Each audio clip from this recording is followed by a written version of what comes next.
সামনে তো কোরবানি, কোরবানির যেই নিয়ম নীতি, কোরবানির যেই বিধান আল্লাহ পাক রব্বুল আলামিন ইব্রাহিম আলাইহিস সালাতু ওয়াস সালাম তার সন্তানকে দিয়ে আল্লাহ পাক পরীক্ষা করলেন।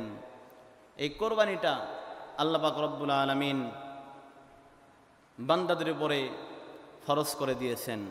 যেই সমস্ত বান্দাদের সামর্থ্য আছেন তাদের কোরবানি করা ওয়াজিব, বাধ্যতামূলক।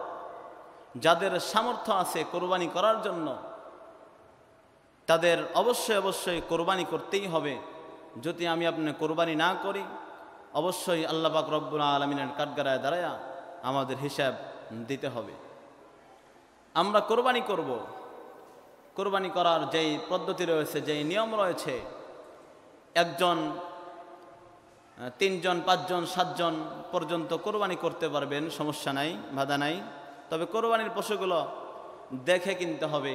কোরবানির পশু যেন সুন্দর আকৃতির হয়, কোরবানির পশুর যেন কান কাটা না থাকে, তারপরে নেজে সমস্যা না থাকে, পায়ে যেন কোনো সমস্যা না থাকে। এক কথায় যেহেতু আমরা পাঁচজন সাতজন মিলে ক্রয় করতেছি এই পশুটাকে, তাহলে আমাদের সৌন্দর্য দেখেই আমাদের ক্রয় করাটা উত্তম। আমরা সুন্দর দেখে আমরা পশু কোরবানি করব। কোরবানির নিয়ম, এই পশুটাকে কোরবানি করার পরে পশুটা যেসব কোরবানি হয়ে যাবে তিনটা ভাগে বিভক্ত করতে হবে।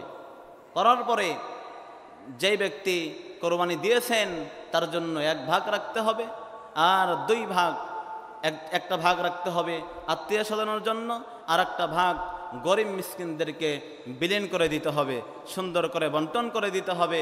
আর দিলে, মিসকিনদেরকে দিলে আল্লাহ পাক রব্বুল আলামিন বলেন, ফাযালিকাল্লাযী ইয়াদউল ইয়াতীম ওয়ালা ইয়াহুদ্দু আলা তুআমিল মিসকিন। আল্লাহ পাক বলেন, যেই সমস্ত মিসকিনরা রয়েছে, যেই সমস্ত এতিমরা রয়েছে, এই সমস্ত মিসকিনদেরকে, এতিমদেরকে যদি আপনারা মহব্বত করেন, ভালোবাসেন, আল্লাহ পাক রব্বুল আলামিন তাদেরকেও ভালোবাসবে, তাদেরকে আল্লাহ পাক রব্বুল আলামিন রহমতের ছায়া দান করবেন। তাদের ভালোবাসতে হবে। আল্লাহ পাক বলেন, লা ইয়ারহামুল্লাহু মান লা ইয়ারহামুন নাস। মানুষ হওয়ার পরে যদি কোনো মানুষের উপরে আপনারা রহম না করেন, আল্লাহ পাক বলেন আমি তার উপরে রহম করব না। কারণ মানুষের উপর রহম করতে হবে, মানুষকে ভালোবাসতে হবে, তাহলে আল্লাহ পাক রব্বুল আলামিন আপনাকে ভালোবাসবে, আপনার উপর রহমত বরকত অবশ্যই আল্লাহ পাক দান করবেন ইনশাআল্লাহ তাআলা।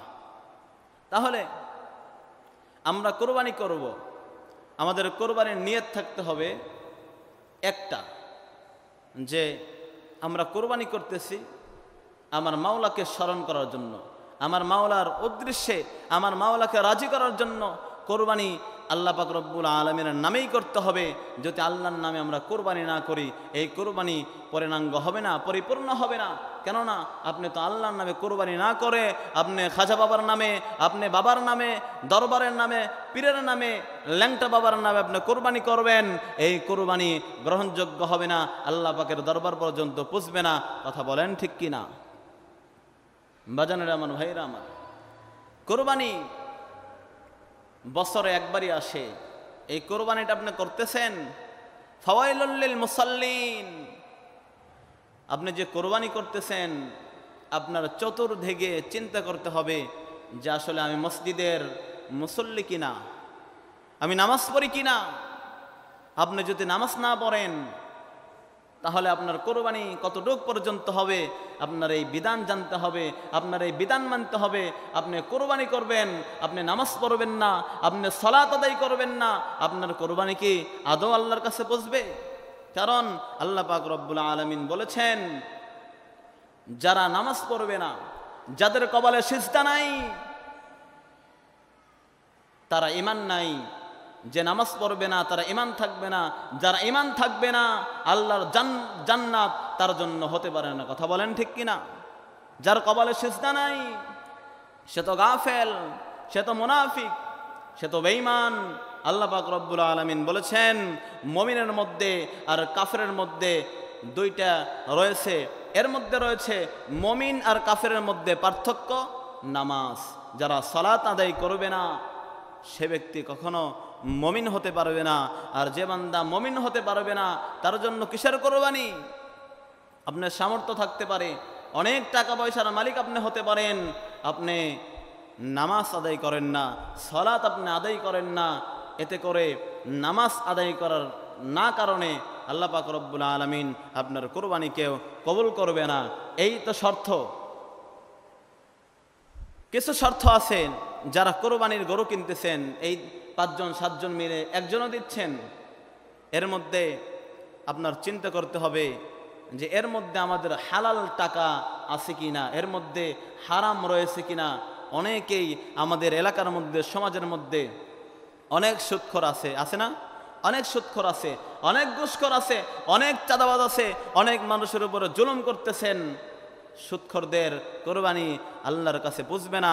যারা সুদখোর আছেন, এই টাকা যদি আপনার হালাল না হয়, আপনি সুদ খাচ্ছেন, আপনি সুদের টাকা লাগাচ্ছেন, সুদের টাকা বাদে যদি আপনার ঘাম ঝরানো টাকা যদি আপনার কাছে রয়ে যায়, যদি আপনার কাছে থাকে, এর থেকে যদি আপনি কোরবানি করেন, আপনার কোরবানি হবে। তবে আপনি যে সুদের টাকা লাগাচ্ছেন, এর জন্য আপনার কি হচ্ছে? এর জন্য আমার আল্লাহ পাক রব্বুল আলামিন বলেন, সুদখোরের জন্য প্রত্যেকটা সেকেন্ডে সেকেন্ডে গর্ভধারিণী মায়ের সাথে জিনার গুনাহ লেখা হচ্ছে। আমার আল্লাহ পাক রব্বুল আলামিন বলেন, যে বা যারা সুদ খাবে এবং সুদ নিবে এবং সুদ দিবে, যারা সুদ লিখবে, সুদের যারা সাক্ষী প্রদান করবে, আমি আল্লাহ পাক রব্বুল আলামিন বলে দিলাম, ওই বান্দারা যদি আমার ঘর মসজিদ দুটি নির্মাণ করে, একটা নেকিও পাবে না। এমনকি মাদ্রাসা বানাইলেও সওয়াব পাবে না, এমনকি মসজিদে দান সাদকা করলেও সওয়াব পাবে না, মাদ্রাসায় দান করলে সওয়াব পাবে না। 13 বার যদি ওই বান্দাটা হজ করে, 13 বার হজ যদি করে, একটা লাব্বাইক কবুল হবে না। যদি কাবা ঘর ধরে যদি কি করে, দোয়া করে, আল্লাহ পাক রব্বুল আলামিন ওই বান্দার দোয়া আমি আল্লাহ পাক রব্বুল আলামিন কবুল করব না। শুধু তাই নয়, কবুল তো হবেই না। আমি আল্লাহ পাক রব্বুল আলামিন বলে দিলাম, তুমি কি করবা? তুমি সুদের টাকায় ব্যবসা করতেছ, 24 ঘন্টায় তোমার গর্ভধারিণী মায়ের সাথে তুমি জিনার গুনায় লিপ্ত হচ্ছ। আর তোমার দোয়া আমি কেমন করে কবুল করব? তুমি তোমার মায়ের সাথে জিনার গুনায় লিপ্ত হয়ে আছো, ও বান্দা। আর তুমি দোয়া করবা, তোমার দোয়া আমি কবুল করব না, বান্দা না। বরঞ্চ আমি আল্লাহ পাক রব্বুল আলামিন ওই সমস্ত বান্দাদের সাথে চ্যালেঞ্জ করলাম, যারা সুদের টাকা লাগাবে, সুদ যারা খাবে, সুদের যারা সাক্ষী থাকবে, আর সুদ যারা লিখবে, আমি আল্লাহ পাক রব্বুল আলামিন ঘোষণা করে দিলাম, ওই বান্দার সাথে আমার চ্যালেঞ্জ থাকবে কিয়ামতের ময়দানে। ওই বান্দার সাথে আমি কি করব? চ্যালেঞ্জ করে দিলাম, বান্দার সাথে আমার মোকাবেলা হবে। আল্লাহ পাক বলেন, ওর সাথে আমার চ্যালেঞ্জ রইল, ওর সাথে কিয়ামতের দিন আমার যুদ্ধ হবে। কেননা দুনিয়ার বুকে মানুষকে জুলুম করেছে, মানুষকে টাকা দিয়েছেন, ওই টাকাকে নেওয়ার জন্য, টাকাকে বাড়তি করে নেওয়ার জন্য গরিব মিসকিন দিতে পারে নাই, জুলুম করেছে, অত্যাচার করেছে। এর জন্য আমি আল্লাহ পাক রব্বুল আলামিন বেজার হয়ে গেছি। আমি আল্লাহ পাক রব্বুল আলামিন ওর আচরণে, ওর ব্যবহারে আমি আল্লাহ পাক সহ্য করতে পারি নাই।